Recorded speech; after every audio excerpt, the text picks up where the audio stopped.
आज हम जिस विषय पर बात करेंगे वो है क्रोध। क्रोध वो भावना है जो हमारे सारे जीवन को घेर कर रहता है।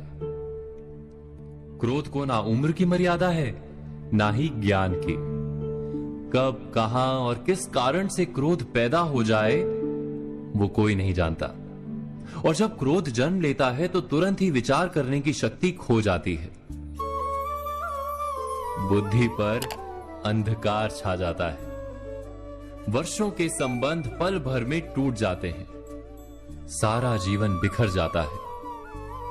किसी भी कारागार में जाकर देखिए, अधिकतर अपराधी क्षण भर के क्रोध का दंड भोगते हुए दिखाई देंगे, पर फिर भी हम क्रोध पर अंकुश नहीं लगा पाते। बार बार हम क्रोध ना करने का प्रण तो लेते हैं, पर बार बार हमसे क्रोध हो जाता है। ये क्रोध वास्तव में क्या है, क्यों जन्मता है और क्यों अंकुश में नहीं रहता? उदाहरण के लिए आप एक बालक को देखिए। उसे किसी वस्तु की इच्छा होती है और उस समय अगर उसे वो नहीं मिलती या कोई उसे भयभीत करता है तो वो प्रतिक्रिया देता है। बालक की प्रतिक्रिया क्रोध है, क्योंकि बालक निर्बल है, निसहाय है। बालक अपनों से बड़ों को अपने वजूद का एहसास, अपने अस्तित्व की प्रतीति करवाने का प्रयास करता है क्रोध के माध्यम से। बड़े होने पर भी हम क्या ऐसा ही नहीं करते? क्या क्रोध हमारे भीतर बैठे बालक का प्रतिभाव नहीं? अर्थात क्या क्रोध वास्तव में केवल बालक जैसे व्यवहार का नाम नहीं? जब अहंकार को घाव होता है, जब भय लगता है, जब कोई वस्तु हमें प्राप्त नहीं होती, तब हमें क्रोध आता है, ठीक किसी बालक की भांति। हम जानते हैं कि आईने के सामने खड़े होकर मुंह बनाने का खेल बालकों को शोभा देता है, बड़ों को शोभा नहीं देता। फिर भी हम बालक की भांति क्रोध करना बंद नहीं करते।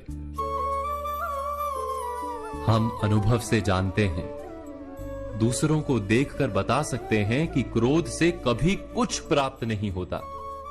सम्मान हो, संपत्ति हो, प्रेम हो या सुरक्षा हो, क्रोध से नहीं मिलता। मिलता है तो प्रयासों से, कार्य करने से, बुद्धिपूर्वक विचार करने से। मनुष्य मात्र अपनी आदतों के अनुसार ही जीता रहता है। क्रोध भी आदत बन जाती है। हमारे चाहते हुए भी हम अपने प्रतिभावों को रोक नहीं पाते।